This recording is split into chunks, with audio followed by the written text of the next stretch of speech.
Assalamualaikum warahmatullahi wabarakatuh. Salam sejahtera buat kita semua. Salam Om Swastiastu, nama budaya, salam kebajikan. Balik lagi di channel YouTube Afif Safi, pakar bola mengomentari sepak bola dengan kelegaan ya. Selega kita akan menyaksikan pertandingan Barcelona nanti berhadapan dengan Athletic Bilbao di Montjuic Stadium ya, di Olympic Stadium, kandang Barcelona. Selega kita mendengarkan dan melihat hasil keputusan dari DPR dan MK bahwa keputusan menjelang RUU Pilkada ini ya sesuai dengan keputusan MK yang sebelumnya. Jadi semoga kita akan mendapatkan ya kandidat-kandidat yang terbaik dari kompetisi-kompetisi yang terbaik. Itu aja sih ya. Sama kayak liga ya, sama kayak timnas, kita dapat timnas yang baik dari liga yang baik, harusnya seperti itu. Nah, sorry baru upload lagi ya, ini gua kangen sama kalian. Semoga semua dalam keadaan sehat walafiat ya, dan semoga semua diberikan kesehatan, pekerjaan, dan makin sukses ya. Berapa hari nih nggak upload nih ya, sekalinya gua upload kemarin tentang demo, kaget mungkin kalian ya, itu gua ya menunjukkan bahwa itu ekspresi gua aja gitu, ekspresi kita sebagai orang Indonesia yang kita patuh sama peraturan, kita konstitusional, kita menghormati konstitusi, menghormati undang-undang. Tapi kalau undang-undangnya diacak-acak ya, wah, pikiran kita jadi keacak-acak juga jadinya ya. Jadi biarkanlah manajemen Barcelona yang rusak, asal jangan Indonesia dan undang-undangnya yang dirusak. Nah, tadi gue mau bawa kayak begitu, cuma terlalu nggak nyambung. Itu udah untuk Indonesia aja lah ya, untuk kesejahteraan masyarakat. Nah, hari ini gue akan bahas seputar Barcelona tentunya, yaitu ya Barcelona akan berhadapan dengan Athletic Bilbao yang ada Nico Williams, ada Iñaki Williams. Bilbao ini bukan cuma tim yang susah dan sulit dikalahkan oleh Barcelona, tapi Bilbao ini adalah tim yang bisa mengalahkan Barcelona. Keseluruhannya seperti apa, dan ada yang janggal lagi selain rancangan atau revisi undang-undang pilkada. Yang janggal adalah Frenkie de Jong menjadi kapten, masuk dalam daftar kapten ya.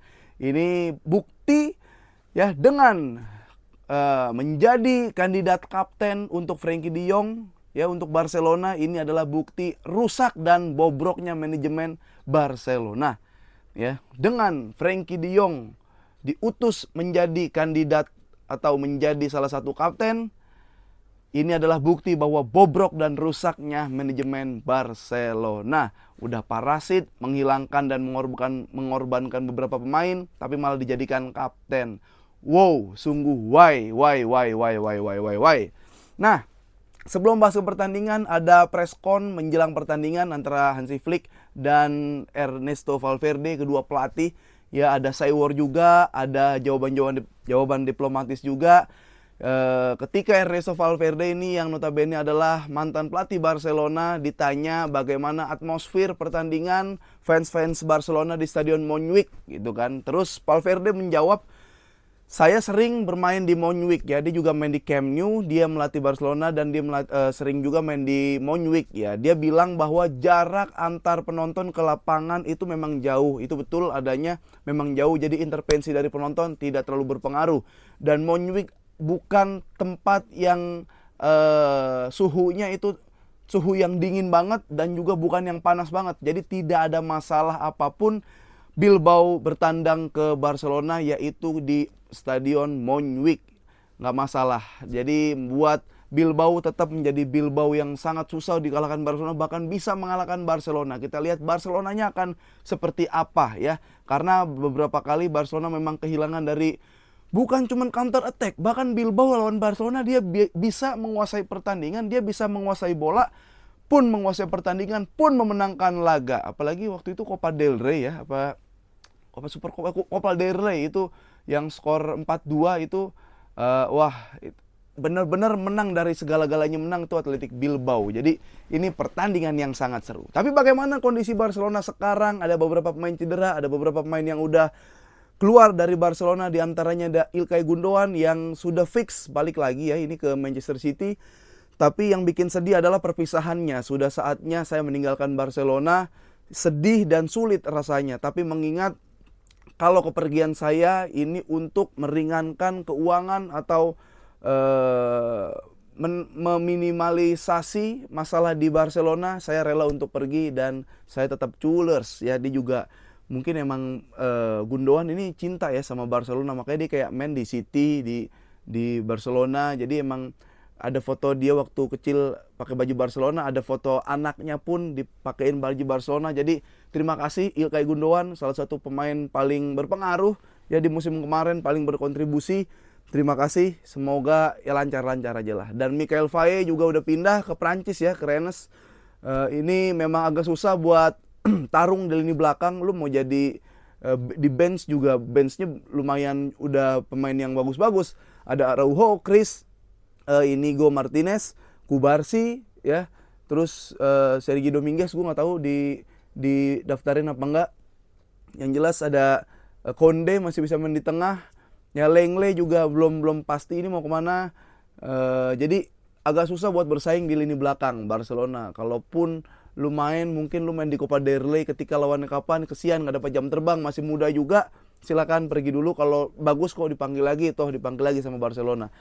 Nah setelah itu Hansi Flick mengatakan bagaimana dengan pertandingan nanti yang akan terjadi, mereka punya Nico Williams.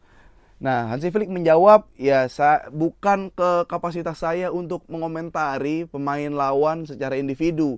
Kita punya Jules Koundé yang bisa menjaga Nico Williams. Jadi dia nggak mau komentarin, dia mending bahkan Flick bilang saya tidak mau mengomentari pemain secara individu, satu persatu saya nggak mau secara personal. Kita bahas tim aja, kita bahas gimana tim kita ke depan. Itu yang dikatakan oleh Hansi Flick. Ditanya Christensen gimana? Christensen memang kecedera, tapi dia bisa main mungkin 1 bulan. Berarti kayak ada sekitar 4 atau bahkan 5 match yang terlewatkan oleh Christensen. Tapi tenang, masih ada Kubarsi, masih ada Araujo, masih ada Inigo Martinez di sebelah sana. Nah, setelah itu Barcelona bisa mendaftarkan Dani Olmo. Barcelona pun sudah merekrut kontrak baru dari Pau Victor. Jadi buat lini depan Barcelona. Cuma masalahnya Barcelona masih bermain belum atau tanpa menggunakan sayap kiri. Ya ada Ansu Fati di situ. Gue nggak tahu Ansu Fati gimana ini nasibnya. Tolonglah ya. Tapi gue yakin Ansu Fati kayak bakal stay main terus ngacak-ngacak jadi impostor gitu, karena De Jong aja jadi kapten. Seaneh itu pemilihan decision making dari Barcelona itu, seaneh itu. Jadi lu jangan kaget nanti bakal ada keputusan-keputusan aneh gitu kan. Keputusan-keputusan yang ketika lagi kita tidur tiba-tiba ada pengesahan RUU. Wah, bukan. Jadi ini masih banyak keputusan-keputusan aneh yang bakal kita rasain sampai berarti 31 Agustus ya, final ya. Itu secara final, jendela transfer ditutup, pendaftaran juga ditutup. Kita akan lihat Barcelona akan ada aneh-aneh apa lagi ya. Ferran Torres, kita masih punya sayap kiri Ferran Torres, cuma yang itu gue bilang ya, Ferran Torres ini memang hiu. Cuman hiu tanpa gigi, nggak bisa nyaplok lawan, nggak menyeramkan ya, lebih ke lumba-lumba. Ya, lumba-lumba pun masih bisa membahayakan lawan dengan suara ultrasoniknya di dalam air, pakai volume. Ferran Torres nggak bisa ya. Jadi sayap kiri ini masih menjadi PR buat Barcelona pun, yang gue bilang dari fullback kanan ya, karena Konde ini bukan fullback kanan murni, agak lambat buat overlap ya, passing juga bukan sepassing fullback modern gitu. Defense-nya pun ketemu pemain yang memiliki speed, bahaya, masih bisa kelewat aja. Dan Konde telah terjadi udah selesai ya, berarti isu atau kabar yang beredar tentang Barcelona ingin merekrut Rafael Leao dari AC Milan 90 juta. Kalau beli itu emang tolol aja Barcelona. Jadi itu mendingan nggak mungkin terjadi gitu, karena Rafael Leao masih nyaman di Milan, dia masih pengen di Milan. Nggak ada juga surat-surat pengajuan yang berkali-kali diajukan untuk Rafael Leao kepada AC Milan dari Barcelona, nggak ada. Jadi ya udahlah, itu nggak usah pakai Leao juga nggak apa-apa, asal PR sayap kiri. Gue nggak tahu ya penyerang striker di sayap kiri itu nggak ada. Vitor Roque pun udah keluar, harusnya udah keluar ya untuk saat ini video yang gue tag. Dan di sebelah kiri masih ada Alex Vale, terus ada Hector Ford, Balde, kita lihat ngacir, si Raja ngacir, lari kenceng, naik kenceng, turun kenceng, passing nggak bisa. Ya, dan kita saatnya membahas kapten, ada 5 kapten di sana. Yang pertama Ter Stegen, kedua Araujo, kalau Ter Stegen kenapa-napa. Setelah Araujo ada Frenkie de Jong. Setelah Frenkie de Jong ada Rafinha, ya. Dan kelimanya tadi siapa gue lupa, boleh di komen di sini. Ini agak susah sih, maksud gue. Barcelonanya juga ngadi-ngadi. Kalau emang lu mau jual Frenkie de Jong, begini, mungkin Barcelona bingung. Frenkie de Jong dijual susah, ya didiemin nggak ada fungsi, mending ditaruh sebagai vice captain. Kalau begitu tetap nggak gini. Apapun yang terjadi dan keputusan di lapangan atau di luar lapangan tentang Frenkie de Jong itu udah nggak masuk akal. Bahkan Frenkie de Jong di Barcelona aja udah nggak masuk akal. Dari dulu lu yang sering roasting gua mungkin di TikTok, lu yang suka roasting gua, ngedebat argumen gua di kolom komentar YouTube atau di X. Sekarang mungkin lu baru sadar bahwa ini orang gajinya nggak masuk akal, gajinya terlalu besar. Oke, itu salah Barcelona, ngerekrut terus gajinya seperti itu. Cuma lu kayak nggak memiliki rasa cinta lu terhadap klub gitu. Ya, Barcelona kan més que un klub, lebih dari sekedar klub. Barcelona nih keluarga gitu. Kalau lu kinerja lu cukup untuk gini, lu sadar diri, lu ngaca, lu udah cakep belum, lu udah pas belum dapat gaji segitu. Lu bukan pemain yang menjadi tulang punggung kok. Ya, lu bukan Messi-nya di situ. Lu bukan di mana yang ada tulang punggungnya. Lu bukan, udah nggak ada lagi pemain yang ada jadi tulang punggung gitu, yang ketika kalau salah, kalau tim kalah disalahin tuh udah nggak ada. Lu bukan di situ levelnya, gaji lu bukan di situ levelnya. Tolonglah beri apa ya? Beri rasa kekeluargaan lu, beri rasa kemanusiaan lu. Iya oke, itu emang digaji segitu. Cuma dampak lu apa? Lu pemain penting juga bukan, peran menjadi tulang punggung juga enggak. Sekarang ada Casedo, sekarang ada Marc Bernal, bagus-bagus, Pablo Torre bagus-bagus. Ya mereka tuh lebih berkontribusi dari lu nanti sebelum lu menampilkan permainan yang lu pikir sesuai dengan gaji lu itu. Jadi keputusan untuk memberikan ban kapten, walaupun kapten ketiga, untuk Frenkie de Jong ini salah satu bentuk kerusakan manajemen Barcelona menurut gua. Ya. Jadi yang pertama, bukan cuma nggak pantas jadi kapten di Barcelona Frenkie de Jong, ya. Lebih pantas nggak ada Frenkie de Jong di Barcelona. Kontribusi nggak ada, pemain penting juga bukan, ya.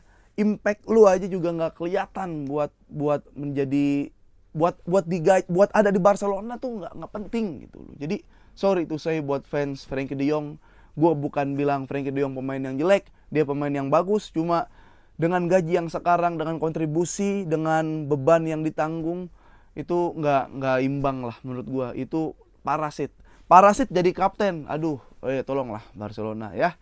Tapi kita lihat nanti pertandingan akan berjalan seperti apa. Silakan di komen argumen kalian. Barcelona akan bertanding di match kedua dari La Liga, itu jam 12 malam ya, kita nonton besok malam Minggu ini. Dan seperti yang gue bilang, Athletic Bilbao bukan cuma tim yang susah dan sulit ditaklukkan, tapi dia juga mampu mengalahkan Barcelona. Seperti apa jalannya pertandingan, Frenkie de Jong harus diapain, dan ya kita ketemu lagi di konten berikutnya. Oke, Assalamualaikum warahmatullahi wabarakatuh.